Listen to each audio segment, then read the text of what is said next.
Jujur capek ya kerja terus sebenarnya Karen. Mas Rani masih muda gini. Capek kerja apa? Tapi udah kerasa capeknya sih. Oh, iya. Golden Talks with Treasury. Golden Talks with Treasury. Halo, selamat datang di Golden Talks. Nah, Golden Talks ini adalah sesi baru di YouTube Treasury, di mana di Golden Talks kita bakal membahas dunia finansial bersama narasumber yang inspiratif banget. Kita bakal kulik nih tips, triks, hingga pengalaman pribadi di dunia finansial dari narasumbernya. Nah, kita langsung aja mulai di session Golden Talks-nya. Kebetulan nih, aku udah ngundang narasumber yang inspiratif banget di hari ini. Udah ada Karen. Halo Karen, boleh perkenalan diri dong? Wow, baik sekali. Thank you so much. My name is Karen Nyssen. Aku lagi bekerja sebagai actress, model, host, and influencer. Thanks for having me on Golden Talks. Iya, Karen sehat? Gimana kabarnya? Sehat, alhamdulillah. Oke, Mas Randy? Aku sehat juga, alhamdulillah. Baiklah. Kita langsung mulai aja session Golden Talks-nya ya. Nah, Kak Karen, kira-kira nih, Kak Karen di umur berapa sih udah bisa punya penghasilan sendiri? Jadi, a little bit of backstory dulu ya. Oke. Papaku itu seorang banker. Jadi dari kecil dia selalu bilang ke kita sebagai anak-anaknya, kamu harus mulai kerja setelah high school, nggak ada alasan, pokoknya start making your own money. Karena menurut dia di umur 18 itu udah cukup mateng dan mature buat cari duit sendiri. Dengan cara apapun, bisa kerja di supermarket, jadi barista, atau online work. Jadi aku sendiri mulai kerja di umur 18 tahun dan mulai sebagai model pas pindah ke Indonesia. Sebelumnya kan di Inggris.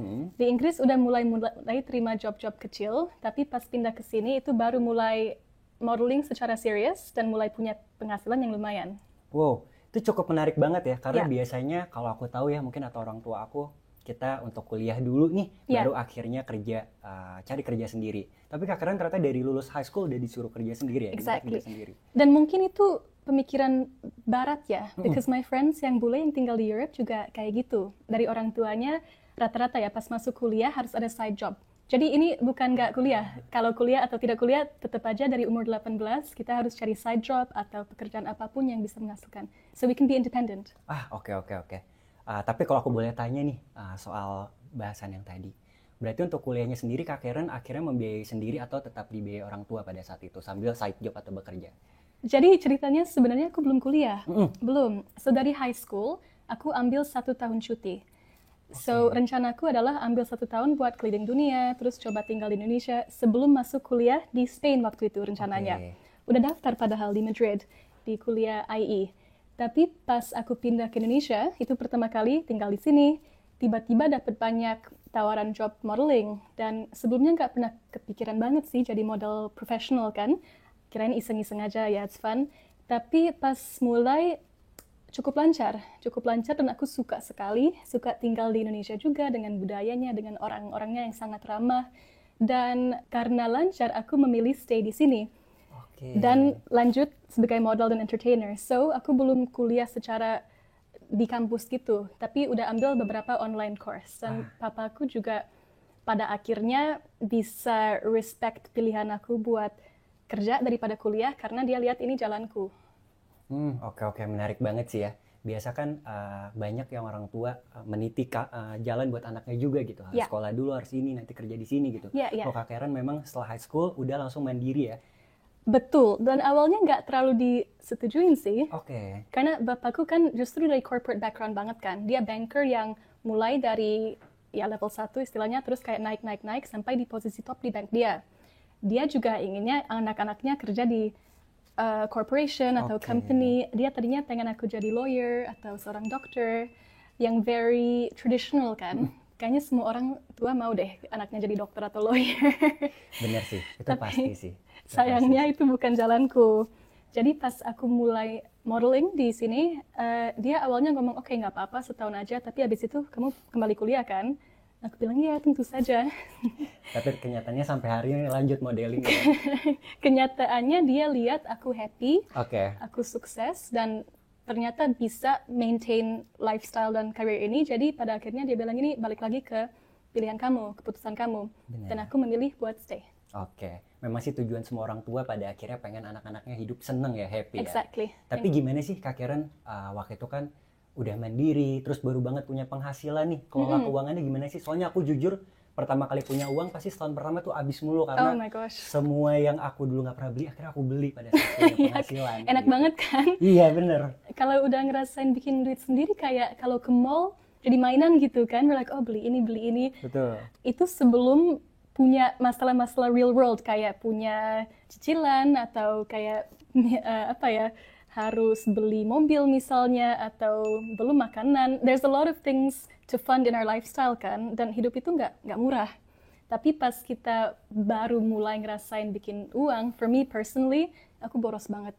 Tahun pertama ya sama like you sih. Tahun pertama aku beli semuanya, terus traveling terus. Karena aku kira duit akan ada terus. Ada terus. Tapi kenyataannya nggak gitu kan. We have to be smart with money dari umur yang kecil, dari umur yang muda. And my dad, dia selalu bilang ke me, dari penghasilan 1 bulan, 30% harus ditaruh. So that was always the thing, 30% simpen, save. Dia selalu ulang itu ke aku. Sampai hari ini aku juga ngikutin ilmu itu sih. So every month, whatever I make, aku save 30% dari itu. Oke. Kalau menurut aku ya itu salah satu ilmu yang bagus banget Kak Karen. Bagus sih, Karena banyak orang tua yang di sini tuh belum mengajarkan soal saving, nabung, investasi sama anaknya gitu. Apalagi setelah Emang belum ya? kebanyakan belum sih, aku juga Oke. nggak diajarin pada saat itu, pas udah mungkin udah agak tua baru udah nabung belum gitu, sementara pas kecilnya tuh nggak pernah diajarin gitu. Oke. Nah tapi tadi Kak Karen sempat bahas soal nabung ya, Iya. soal saving, soal simpan uang gitu. Nah kalau Karen sendiri simpannya biasa di mana sih? 30%-nya itu yang disaranin orang tua. Jadi dulu karena nggak ngerti apapun soal saving atau investment, aku simpennya di my bank aja, loss aja gitu. Tapi aku janji ke diri sendiri nggak pakai segini kan. Tapi sekarang karena udah lebih mature dan dewasa, aku ngerti our money has to go to tempat yang tepat kan. So sekarang I now like to save my money and invest my money in gold. Oke. Tapi kalau aku boleh tahu nih, Ya, awal mula akhirnya Karen kenal investasi dan gold tuh dari mana? balik lagi ke papaku. Karena dia itu my biggest teacher ya buat investing and everything. Karena dia banker. So dari kecil kita diajarin tentang tax, tentang investments, bonds, stocks, everything. Yang nggak diajarin di sekolah kan? Ya, betul. I know di sini juga nggak ada pelajaran itu, Betul. dan itu sangat penting. So kalau kita nggak punya like a role model or leader in that regard, agak susah kan? Betul. We don't know what to do. Betul. Tapi karena aku punya my mentor, which is my dad, aku belajar harus mulai invest dari umur yang kecil, dan I chose gold karena gold itu paling aman. So, kalau mau mulai investments kan it's very overwhelming ya. Betul. Banyak pilihan, banyak aplikasi, yang mana yang safe, yang mana yang tidak. Benar. It's really hard to know, especially at a young age kan. Kita takut banget ditipu. Tapi gold itu bisa dibilang cukup aman ya buat pemula, buat beginner. Karena harga emas itu cukup stabil dan pasti naik terus. If you look at the uptrend, it's always going up. Benar. Aku setuju banget. Memang banyak kendala orang yang baru memulai investasi itu pasti takut sih. Ya, Pasti, kayak ya. takut kena tipu, takut investasi bodong. Jadi akhirnya mereka nunda-nunda nih buat investasi gitu. Betul. Bener banget kata Karen, kalau baru mau mulai investasi itu cocoknya buat di aset yang aman-aman. Iya, yang safe aja dulu kan. Bener. Emang paling cocok buat awam sih tadi, bener, contoh emas ya. Karena kan walaupun harganya naik kecil, harganya naik dikit nih tiap tahun, tapi itu trennya selalu meningkat dari tahun ke tahun ya gitu. Bahkan kalau aku boleh mention ya Karen, tahun lalu tuh naiknya 36%, lagi cukup tinggi banget buat emas gitu. Jadi kalau yang udah investasi dari dulu sebenarnya beruntung banget sih gitu. Aku setuju banget gitu. Jadi mungkin kalau aku boleh tekanin lagi atau aku tanya ke Karen, dulu pasti pernah takut investasi, takut mulai investasi. Berarti Karen sendiri buat ngatasinnya adalah dengan investasi di yang udah terjamin aman dan aset juga terjamin aman juga dan terpercaya ya. Betul. And as a beginner, I think it's really important to do your research. Jadi sebelum investasi dimanapun harus research dulu. Betul. That's really important. Jangan asal aja kan, sembarangan. Tapi we need to know what we're investing in. Apakah duit kita akan aman nggak? And I think with gold, it's quite low risk kan. Betul. Risikonya nggak tinggi dan itu super penting. Betul. So I think for young people, it's a great asset to invest in. Betul. Mungkin juga kalau aku boleh kutip ya, banyak banget kata orang yang suka investasi itu paling penting sebelum investasi adalah investasi dari leher ke atas. Ya. Atau investasi ilmunya dulu nih gitu, Ya. baru kita terjun ke dunia investasinya. Betul. Gitu. Ya, betul sekali. Setuju. Tadi kan Kak Karen udah bahas nih, kenapa alasan Karen pilih investasi emas ya di Ya. awal gitu. Salah satunya mention investasinya udah terpercaya dan terjamin gitu. Karena emas lah, dari zaman orang tua kita udah investasi emas. Ya. Tapi menurut Karen ada nggak sih alasan-alasan lain untuk Karen memulai investasi itu dengan memilih investasi emas? Satu sih, aku nggak mau pusing ya. Kalau invest di sesuatu tempat, I don't want to be worried about it or overthinking about it. Dan dengan emas, aku bisa tidur enak, tahu my emas itu nggak akan kemana-mana. Because it's consistent. Dan tahun ke tahun pasti naik, walaupun pelan-pelan. And also, I invest for the long term. So, I think investment is also important. You have to be very, very patient. Harus sabar kan, itu kuncinya Betul. juga. Jadi jangan expect instant results. Tapi if you leave it, kayak contoh aja aku mulai investasi dari tahun 2019. Udah 6 tahun lalu kan.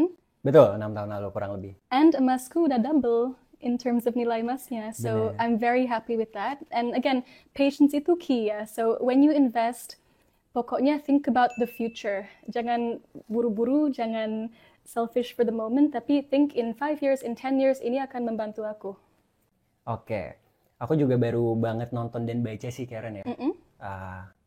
Mungkin mention atau mirip dengan yang Karen tadi bilang, investasi yang paling enak dan paling bikin tenang adalah investasi yang bisa ditinggal tidur gitu. Jadi kita tuh Exactly. nggak kepikiran, nggak Nggak panik, kepikiran. nggak harus liatin terus gitu. Tapi Nggak tiba-tiba pusing. harganya pelan-pelan naik terus aja gitu. Exactly. Bener, tadi Karen juga mention, kalau nggak salah udah naik 100% lebih sih harga emas 100% dari kan? 6 tahun ya. Double. Lebih bahkan, betul. Luar double. biasa. Gitu, nggak disangka-sangka sih ya gitu. Tapi harus dilupain aja sih. Benar. Itu juga super penting. Kayak Benar.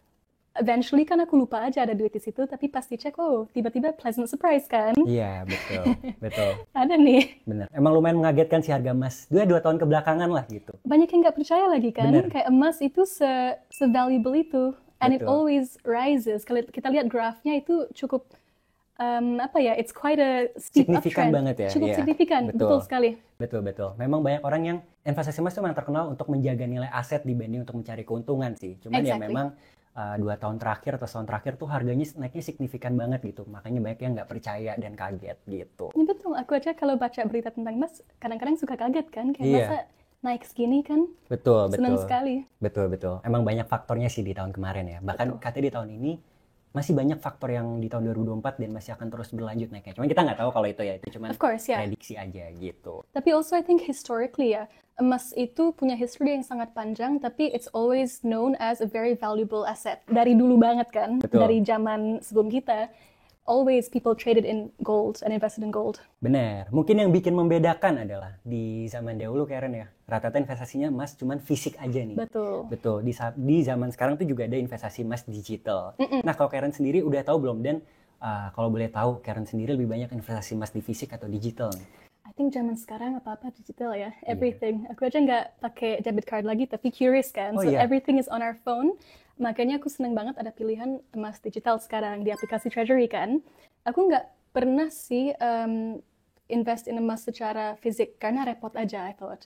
You know, you have to have it, dan berat juga, taruh di mana, takut hilang. Tapi kalau digital, it's super easy. And Betul. everything is like satu klik aja. Bener banget. Sekarang yang dibutuhin tuh kepraktisan dan fleksibel ya gitu. Yes. Karena memang ya sebenarnya punya kelebihan masing-masing ya gitu. Mau Of fisik, mau digital gitu. Cuman kadang kan kita pengen bisa beli di mana aja, bisa jual kapanpun, apalagi kalau harga lagi bagus. Sementara kalau emas fisik, ketika kita jual kita harus ke tokonya, harus apa. Cuman buat orang yang suka barang kolektibel, lihat fisiknya sebenarnya nggak masalah sih gitu. Gak masalah, tapi harus hati-hati juga kan dengan emas fisik. Kadang-kadang kan palsu, nggak ada yang Betul. tahu. You have to be Betul. very careful kan. Bener. Nah, ngomongin palsu nih Karen, Ya. digital kan juga sebenarnya banyak yang nggak aman gitu, banyak platform yang mungkin kurang bagus atau kurang terpercaya nih. Karen sendiri, menurut Karen kira-kira investasi emas digital apa kelebihannya dan gimana cara Karen akhirnya memilih ini platformnya aman nih gitu? Oke, balik lagi ke harus research, do your research kan. Betul. Jangan sembarangan invest aja. Tapi for me, sebelum aku download Treasury, I looked on Google everything, berita soal aplikasinya. Kemudian aku cek dulu, is it license atau enggak. Itu super penting kan. Dan untungnya Treasury udah di-license oleh Bapepti. Yeah, exactly. So oleh Betul. pemerintah, it's checked, everything is very, very safe. Nah, dari situ, itu udah green light for me buat lanjut dan masuk my money ke situ. Betul banget. Nah, berarti Karen investasi emasnya di Treasury ya untuk Yes. digitalnya ya gitu. Belum pernah coba aplikasi lain atau? Belum sih, soalnya Belum ya? udah nyaman, udah serak sama Treasury kan. Dan for me, it's a one-stop solution. Kayak enaknya ya, aplikasinya super simple. nggak bikin pusing atau it's not over complicated, dan aku suka itu. It's very simple, kayak cara jual belinya super gampang. Ada fitur-fitur menarik lainnya juga kan, banyak banget malah. Benar. Apalagi kalau aku boleh tambahin ya, Ya. karena aku dari treasury ini. Masa sih? Benar dong. Investasinya mulai dari 5.000 aja nih. Ah gitu. ya, exactly ya. Buat jadi yang mau nyoba, kadang kan orang punya, aduh takut nih mau naruh duit di platform ini gitu. Nah menurut aku dengan kita bisa mulai dari 5.000, selain kita bisa konsisten, investasi dari kecil, kita juga bisa kayak ngetes nih apakah aplikasinya bagus, terpercaya apa enggak, karena kita coba dari 5.000 aja gitu. Jadi nggak worry lah naruh uangnya gitu kan. Nggak Beda worry. kalau investasinya langsung besar 1 juta pasti deg-degan kan gitu. Betul. Dan berarti siapapun bisa invest kan? Karena Betul. dengan 5.000 aja bisa mulai invest, and you can see the difference, you can see the results. Betul banget. Nah, Karen kan udah investasi emas di treasury nih. Kira-kira fitur apa sih yang jadi favorit Karen? Kalau aku sendiri sih suka banget fitur panen emas. Karena menurutku it's so cool that kita bisa investasi emas dan dapat keuntungan dari 2 sumber. Bener banget. Dari keuntungan naikan emas dan juga dari bunganya. bonus bunganya. So it's amazing kan? With one investment you get 2 bonuses. Betul. Dan juga ada fitur games kan, rewards, tapi also setiap kali kita beli emas ada dampak sosialnya juga. Dan itu sangat sejalan sama my charity and my social work, so you feel good doing it too kan? Bener. Jadi selain berdampak buat finansial sendiri, bisa berdampak buat orang lain juga ya kalau Betul. beli emasnya ya. Jadi win-win sekali kan? Bener banget. Nah, aku mau nanya nih, gimana sih cara Karen bisa financially independent di umur 18 tahun? Pertama, I think the main thing is nggak boleh males ya. Oke. Kayaknya zaman sekarang kita semua pengen everything serba instan kan, tapi harus kerja keras, find your niche, find your talent or hobby, and semoga itu bisa menghasilkan, you can find a job. And nowadays kan untungnya ada banyak banget peluang kerjaan kan, di mana-mana. They're on digital, online, in person, there's always jobs.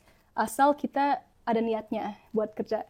And then kedua, I think sebagai perempuan ya, I think it's really important to be financially independent. Itu sangat penting, dan dari Oke. kecil aku ngerasa I need to have my own money. Walaupun udah nikah nanti-nanti atau punya pasangan, tapi I want my own money biar ada kebanggaan dan sukses sendiri gitu. Oke.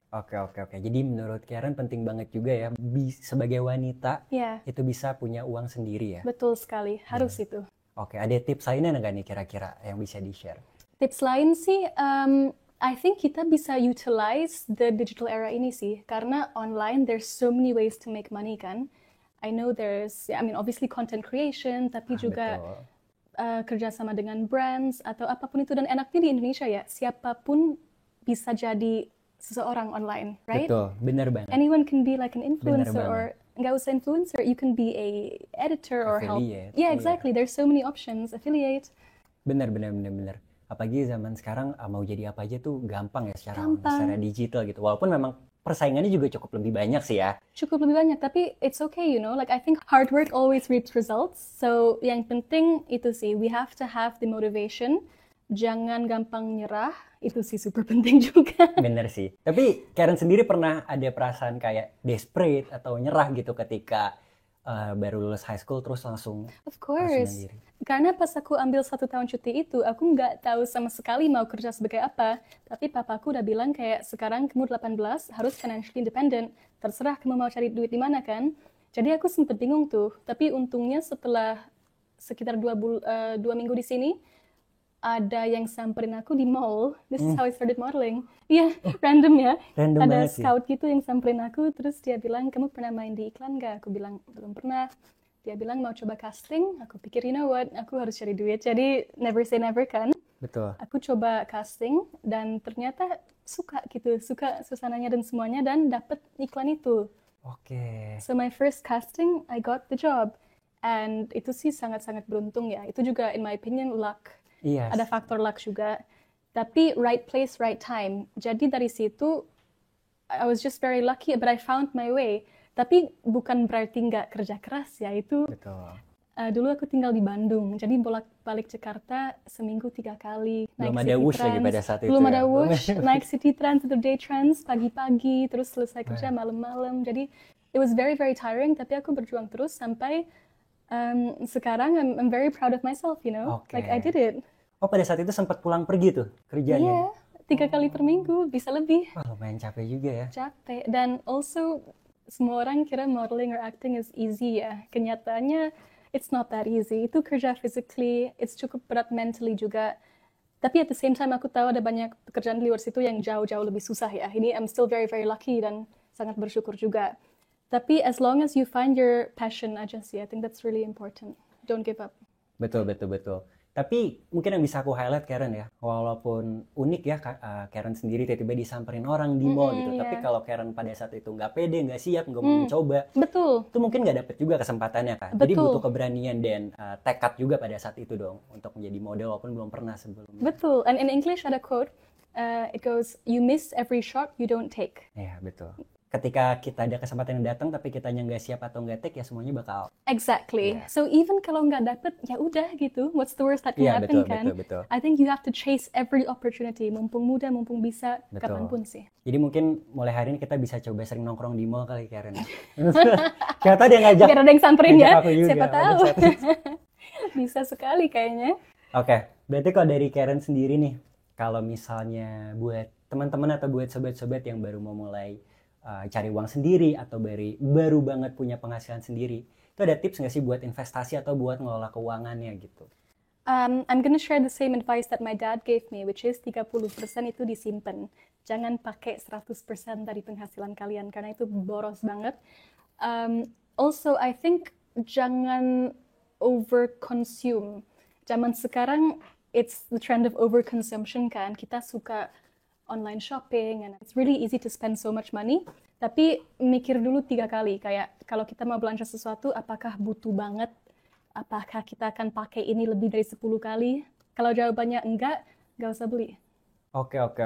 Kalau Karen sendiri nerapin ini nggak Karen? Kan ada di sini namanya kalau misalnya mau beli barang, itu minimal kita punya 3 kali dari harga barang tersebut. Jadi misalnya harga Oh 4 iya, juta, pernah dengar ya. ya kita harus punya 12 juta baru boleh beli gitu. Betul. And jangan ikutan tren-tren yang mau kelihatan flexing atau kaya, karena itu sangat nggak penting sih. I think yang penting itu our bank account is aman, we have investments there, and lama-lama make our money work for us kan. Itu sih, jangan sampai you have a lot of money at a young age, tapi lama-lama habis gitu. Jangan sampai kayak gitu. So it's really important. Tadi Karen juga sempat mention kan, jangan belanja yang berlebihan, Yeah. terus bisa lihat apakah butuh atau ini perlu apa enggak, ini kebutuhan atau keinginan gitu kan.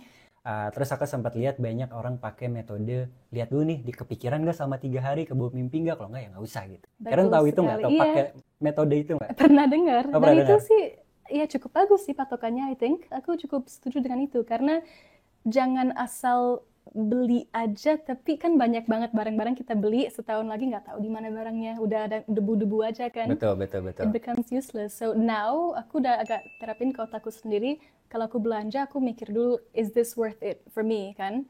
Apalagi baju, cewek kan. Betul.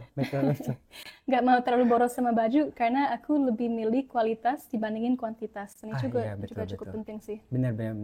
Memang zaman sekarang mungkin karena banyak tren harga fashion yang murah juga gitu. Jadi Yes, orang exactly. kayak pengen beli banyak tapi cepat rusaknya gitu. Padahal Fast fashion kan. betul, padahal lebih bagus kayak ya udah mahalan dikit tapi bisa digunain jauh lebih long lasting, jauh lebih awet dibanding yang murah tadi gitu. Dan Jadi we always have to think about our future. betul. I think we always have to think 10 tahun ke depan, finances kita kayak gimana, apakah akan cukup nggak, and that's really important. Always think about masa depan, bukan cuma sekarang aja. Betul banget. Nah, kalau menurut Karen sendiri nih dalam investasi atau pada saat Karen di awal investasi, sebenarnya lebih penting ketika investasinya langsung dalam jumlah besar, tapi ya masukinnya sekeinginannya aja kayak ya udah bulan ini, 3 bulan lagi baru masukin. Atau sebenarnya lebih baik ya udah kecil-kecil dulu nih, tapi yang penting konsisten tiap bulan, tiap minggu ada gitu. Kalau menurut Karen sebenarnya bagusan atau prefer yang mana? I think dua-duanya oke sih, asal the money that we're investing itu duit yang kita bisa spare dulu. In bahasa how do you say it ya, duit yang nganggur. Uang dingin sih sebenarnya. Iya, uang dingin. So itu sih. Dan lama-lama, walaupun mungkin nggak kerasa ya, mungkin sebulan let's say 200.000. Tapi lama-lama, it's gonna build up. Dan kita akan lupa, oh ternyata ada segini loh. And again, dengan waktu berjalan, dengan tahun-tahun berjalan, it's gonna give you results. Dan akan dapat keuntungan. So that's really cool. Betul. Jadi sebenarnya yang paling penting tuh kuncinya konsisten juga ya dalam investasi ya. Kuncinya konsistensi. Jangan lupa. Ya, per bulan sedikit aja. It's okay, Nggak apa-apa. Nggak harus Oke. gede-gede. Betul. Nah, Karen, kebetulan kita udah mencapai akhir acara nih. Tapi sebelum penutup, aku mau minta dong dari Karen sendiri, coba kasih golden goals nih, yaitu tujuan Karen nih dalam bidang finansial untuk beberapa tahun ke depan atau buat masa depannya Karen sendiri gitu. Ada nggak sih finansial tujuan yang dicapai lagi? Tentunya sih keep investing ya in gold, karena aku suka banget hasilnya selama ini. Dan semoga 10 tahun ke depan bisa double lagi, siapa tahu. Semoga ya. Amin. Dan secara financial sih, I'd love to buy property. I think it's a good investment. Dan udah mulai sih, udah punya property di Bali. Tapi Wow. more investments itu selalu bagus. And yeah, just to keep living smartly. Kayak pokoknya live more minimalistically. Aku lagi berjuang buat live more, smart, money-wise. Oke. Iya. Lagi hidup minimalis ya kalau biasanya di... Pengennya ya, lagi berusaha. Oke, It's not menarik easy. sih. Nggak Menarik, gampang. Makanya goals. Iya betul-betul. Soalnya hidup minimalis itu aku banyak banget barang yang akhirnya harus kita buang kalau udah lama nggak dipakai. Milihnya tuh agak susah. Bagi kalau menurut aku buat perempuan agak lebih susah lagi sih. Betul. Buat And ada milih-milihnya. hoarding. Tahu konsep hoarding? Itu Apa? kalau kita kayak kumpul-kumpul barang tapi nggak bisa buang. Ah iya betul. Beberapa orang kayak gitu kan. Bener-bener Nggak susah tega. buatnya. Iya bener Iya, nggak tega. susah Pasti buang. Kak. Nanti ini kepake nih 10 minggu depan masih kepake deh bulan mas. Padahal udah nggak kepake-pake? kekecilan. Betul. Kalau Mas Randy apa golden goals-nya? Kalau aku sebenarnya pengen financially freedom sih. Financial freedom gitu sebenarnya. Kayak semua orang pengen financial freedom deh. Semua orang. Secepet-cepetnya di umur semuda-muda mungkin sih ya. Of Karena course. jujur capek ya kerja terus sebenarnya Karen. Mas Randy masih muda gini. Capek kerja apa? Tapi udah kerasa capeknya sih. Oh Jadi ya kayak, udah. ya pengen cepet financial freedom aja sih. Udah mau gitu. pensiun ya. Bener pengen cepet pensiun. Kalau bisa di umur 35 lah. Asik. 35 kalau Oke, bisa gitu. Semoga ya. Semoga gitu. Nah, Cool. selain tadi golden goals dari Karen sendiri buat masa depan Karen, nah buat yang sobat-sobat treasure ini yang baru mulai investasi atau baru mulai ngejar tujuan finansialnya, dari Karen boleh dong share tips dan triknya atau ada saran nggak nih buat mereka? Sure. Oke, yang pertama itu sabar. Sabar. Itu lebih gampang diucapkan daripada lakukan ya. Tapi itu super penting ya, be patient. Nomor 2, jangan bandingin lifestyle kita dengan lifestyle orang lain di social media, di luar situ. Karena itu sangat-sangat nggak penting. Your financial journey itu sangat individual ke kamu. Jadi ingat itu. Dan yang ketiga, ya consistency. Consistent is key. Dan do your research sebelum invest. Gitu. Benar. Itu penting banget semua buat masa depan mereka ya Yes. dalam investasi. Betul sekali. Bener. Ternyata kita udah beneran sampai di akhir acara nih, Karen. Nah, aku mau mention lagi nih buat teman-teman yang nonton. Karen sendiri ada kode promo nih yang bisa digunain gitu buat yang baru mau mulai investasi atau udah pakai treasury nih, di mana kodenya tuh bisa dapat diskon jadi beli emasnya Rp1 doang. Dengan gunain kode apa nih, Karen? Karen TRS. Nanti akan ditulis kali kodenya ya di sini ya. Karen TRS gitu. Itu bisa digunain jadi bisa beli emas Rp1 aja. Bisa mulai investasi sekarang. Betul, bisa mulai investasi sekarang buat masa depan. Jadi Golden Talks buat sesi yang pertama ini udah selesai. Makasih Karen udah hadir Thank you dan so much nyempetin for having waktunya. me. Semoga kita bisa ketemu lagi dan mungkin Karen bisa hadir di Amin. Golden Talks sesi ketiga, keempat atau di sesi kedua lagi juga boleh mungkin. Kenapa nggak yang kedua? Boleh kalau mau datang lagi gitu. Nggak bosan ya? Nggak bosan. Oke, thank you. Makasih semuanya buat nonton. Jangan lupa buat mungkin follow sosial medianya Karen juga ada di mana buat Instagramnya. At Karen Nice, nanti di sini kali ya. Oke, iya boleh. Dan follow sosial media Treasury juga. Sampai ketemu lagi sobat-sobat Treasury. Bye-bye, see you.